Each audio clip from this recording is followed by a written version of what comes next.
तो जैन धर्म और उत्तर प्रदेश का क्या संबंध है? यह कोई संबंध नहीं है। कुछ न कुछ तो खोजना ही पड़ेगा, और कुछ न कुछ तो है ही, थोड़ा सा और आपको स्ट्रेच करना पड़ेगा। जैसे जैन धर्म में सबसे महत्व किन्हें दिया जाता है? और महावीर स्वामी हैं कौन? तीर्थंकर हैं। जैन धर्म में जिनका महत्व सबसे ज्यादा है वो है तीर्थंकर। और तीर्थंकर का मतलब क्या होता है? किन्हें कहते हैं तीर्थंकर? जो धर्म का प्रचार प्रसार करे। और धर्म के प्रचार प्रसारक को अगर तीर्थंकर कहेंगे तो जो भिक्षु हैं वो सब क्या कहलाएंगे? तीर्थ कराने वाले महापुरुष, यानी मोक्ष दिलाने वाले। जो मोक्ष दिलाए, मुक्ति दिलाए, पूर्ण मानव बनाए, वही कौन है? तीर्थंकर हैं। इन्हीं का सबसे ज्यादा सम्मान है किसमें? जैन धर्म में। जैन धर्म ईश्वरवादी है कि अनीश्वरवादी है? अनीश्वरवादी है, यानी वह ईश्वर की संरचना में विश्वास नहीं रखता। उनके लिए जो सबसे महत्वपूर्ण व्यक्ति हैं वो यही है, तीर्थंकर। और तीर्थंकर को ही कहते हैं जिन। जिन यानी जो विजेता हो, जिसने इंद्रियों को जीत लिया हो, उन्हें ही कहते हैं जिन। आमतौर पर हम लोग पढ़ते हैं कि महावीर स्वामी को जिन कहते हैं, लेकिन जितने तीर्थंकर हैं वो सब कहलाते हैं जिन। उसी जिन से बना है जैन। जो जिन के सिद्धांत को मानते हैं, उपदेश को मानते हैं, वही क्या कहलाते हैं? जैन कहलाते हैं। जैसे जो महात्मा बुद्ध के उपदेश को मानते हैं वो कहलाते हैं बौद्ध। तो इनमें सबसे महत्व है तीर्थंकर का।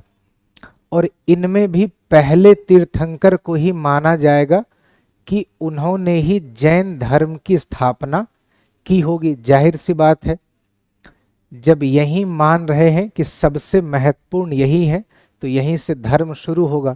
और कौन है पहले तीर्थंकर? ऋषभ देव। और ऋषभ देव का उत्तर प्रदेश से कोई संबंध? अयोध्या में। यानी एक तरह से जैन धर्म की उत्पत्ति का स्रोत ही कौन सी जगह हो गई? अयोध्या, यानी उत्तर प्रदेश। यहीं जैन धर्म के शुरू होने का साक्ष्य देखा जा सकता है। इसके अलावा शुरू के कई तीर्थंकरों का संबंध अयोध्या से जोड़ा जाता है। जैसे एक दूसरे तीर्थंकर हैं जिनका नाम है अजितनाथ। अजितनाथ का संबंध भी कहां से जोड़ा जाता है? अयोध्या से। वैसे ही चौथे तीर्थंकर हैं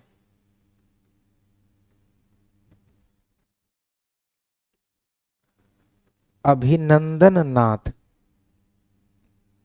इनका भी संबंध अयोध्या से ही जोड़ा जाता है।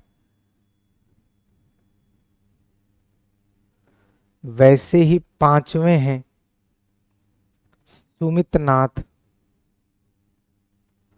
और इनका भी संबंध कहां से जोड़ा जाता है? अयोध्या से।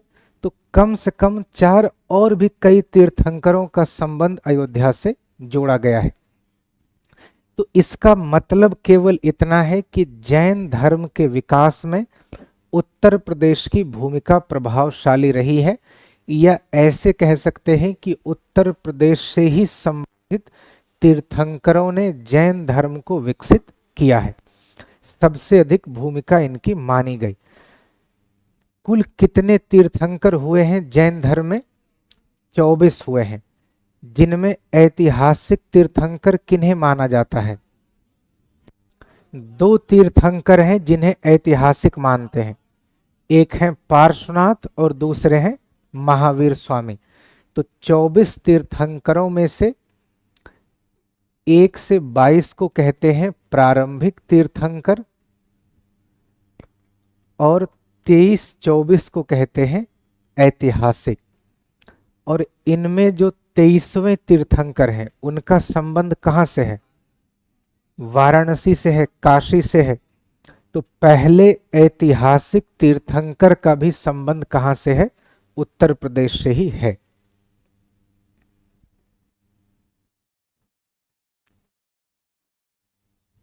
यानी पार्श्वनाथ।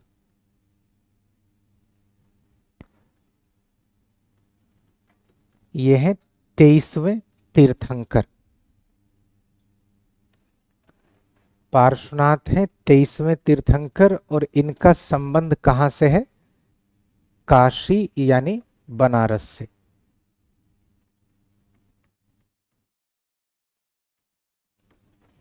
क्या संबंध है इनका काशी से? यहीं जन्म हुआ। और इनके पिता का क्या नाम था? अश्वसेन। और अश्वसेन कौन है? यहाँ के राजा हैं या प्रजा में शामिल हैं? राजा हैं। जितने चिंतक आप देख रहे हैं सब राज परिवार से ही आए हैं। महावीर स्वामी भी, महात्मा बुद्ध भी, पार्श्वनाथ भी। कभी इस नजरिए से विचार किया जाएगा तो कुछ और परतें खुलेंगी कि कैसे समाज का एलीट वर्ग ही नई तरह की भावनाओं में ज्यादा प्रवीण हो पाता है। नहीं, अगर इतने महत्वपूर्ण सिद्धांत देते तो पता चल ही जाता। एक तो ये है ही कि कई तरह के एज इन्हें होते हैं। बहरहाल ये कौन है? काशी के राजा हैं। अगर आप कभी काशी या बनारस गए हो तो आपने देखा होगा वहां के लोग ही खतरनाक हैं, तो राजा कैसे होंगे? खतरनाक का मतलब खराब सेंस में नहीं, अच्छे सेंस में, कि जीवन दशा को लेकर उनकी अपनी एक समझ है। बहुत ज्यादा लोड वो इधर उधर लेते नहीं है। तो वहां अगर इसीलिए आप पाएंगे लंबे समय से वो संस्कृति सस्टेन कर रही है। बनारस में जिस तरह की जीवन संस्कृति है, अब आधुनिकता का प्रभाव तो हर जगह है, तो वहां भी है, चीजें बदल रही है, लेकिन अभी भी मूल जीवन शैली काफी हद तक वहां बनी हुई है। इसीलिए कई लोग कहते भी हैं कि सबसे प्राचीन जीवित शहर कौन सा है? वह बनारस है। जीवित शहर कहने का मतलब ही है कि जैसे जीते आ रहे थे वैसे ही जी रहे हैं, परिवर्तन थोड़ा सा कम हुआ है। उसी जगह से संबंध है पार्श्वनाथ का। यहीं इन्हें ज्ञान की प्राप्ति हुई थी। ज्ञान की प्राप्ति हुई है इन्हें बनारस में ही, आश्रम पद उद्यान में।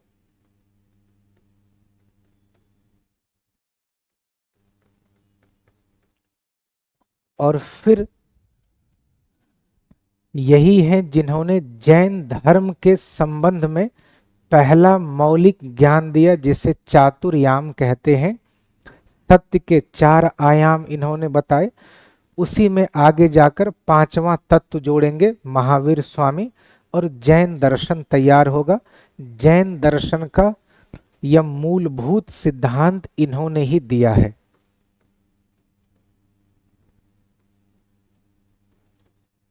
जैन धर्म का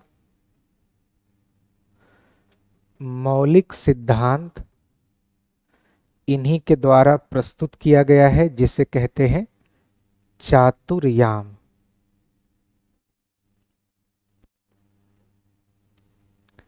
यानी इसमें 4 अ हैं।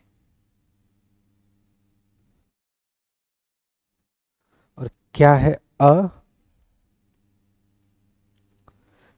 एक अ है अमृषा, एक अ है अहिंसा,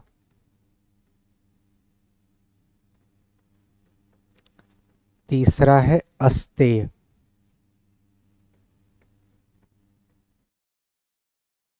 और चौथा है अपरिग्रह।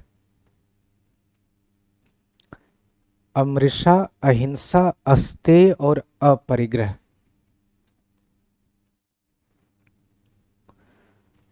अमृषा, अहिंसा, अस्तेय और अपरिग्रह। अमृषा का मतलब क्या है?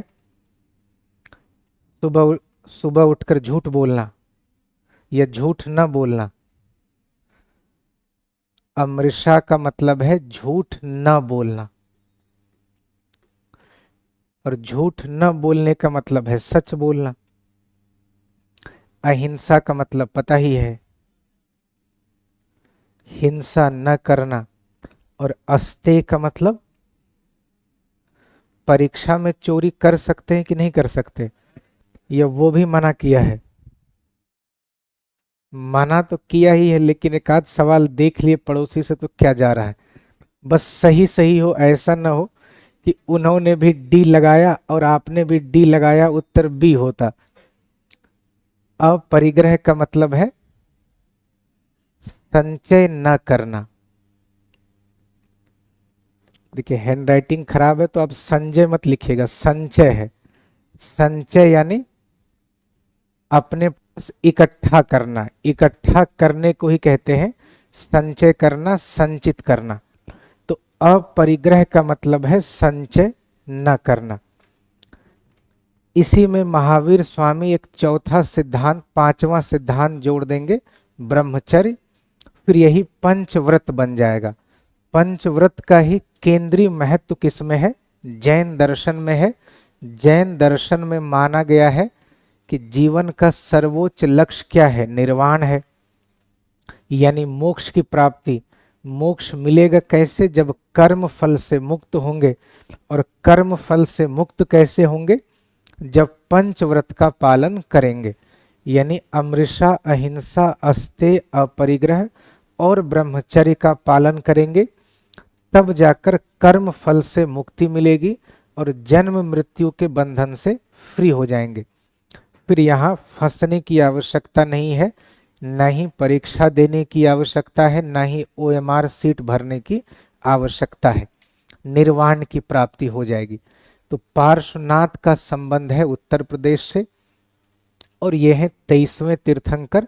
तो जैन धर्म का भी योगदान उत्तर प्रदेश में जैन धर्म का भी विकास ठीक से हुआ है। फिर हैं 24वें तीर्थंकर महावीर स्वामी। क्या उनका कोई सीधा संबंध उत्तर प्रदेश से है? जन्म यहां हुआ हो, ज्ञान की प्राप्ति यहां हुई हो, या यहां उन्होंने उपदेश दिया हो, यहां परिनिर्वाण हुआ हो, इत्यादि इत्यादि। वैसे ही जैसे सन्नाटा है वैसे ही है। उनका कोई बहुत सीधा योगदान उत्तर प्रदेश से नहीं जोड़ता, लेकिन अगर जोड़ना ही पड़े तो कैसे संबंध जोड़ेंगे? महावीर स्वामी भले उत्तर प्रदेश ना आए हों, उनका उपदेश उत्तर प्रदेश आया होगा कि नहीं आया होगा? आया ही होगा। कोई व्यक्ति यहां ना आया हो, चाहे तो आप किसी का जोड़ सकते हैं, मैकियावेली का भी जोड़ सकते हैं कि मैकियावेली ने एक सिद्धांत दिया, मैकियावेली के सिद्धांत का प्रभाव आधुनिक राजतंत्र पर पड़ा, सेकुलरवाद पर पड़ा, संप्रभुता पर पड़ा। वही विचार धीरे धीरे भारत से होते हुए उत्तर प्रदेश पहुंच गया। इसी तरह से महावीर स्वामी को मानने वाले लोगों की बड़ी संख्या कहाँ है? उत्तर प्रदेश में है। हालांकि जैन धर्म को मानने वाले वैसे ही कम है जनसंख्या के अनुपात में, तो ऐसा तो नहीं होगा कि बहुत लोग आपको दिखेंगे। उसमें भी पश्चिमी भारत में उनका संकेंद्रण ज्यादा है, लेकिन उत्तर प्रदेश की जनसंख्या अपने आप में एक देश के बराबर है। यहाँ अगर कुछ भी परसेंटेज निकलेगा तो निरपेक्ष रूप से वह संख्या क्या होगी? बड़ी ही होगी। तो महावीर स्वामी का संबंध जोड़ते समय आप केवल ये कहेंगे कि उनको मानने वाले या उनके संदेशों से प्रभावित लोग कहाँ हैं? उत्तर प्रदेश में भी हैं। मुख्य रूप से पहले जो 3-4 तीर्थंकर हैं वो, और पार्श्वनाथ, इनका संबंध जोड़ना है जैन धर्म से। अब एग्जाम की तैयारी को और बेहतर करने के लिए हमारे चैनल को लाइक, शेयर और सब्सक्राइब करना ना भूलें।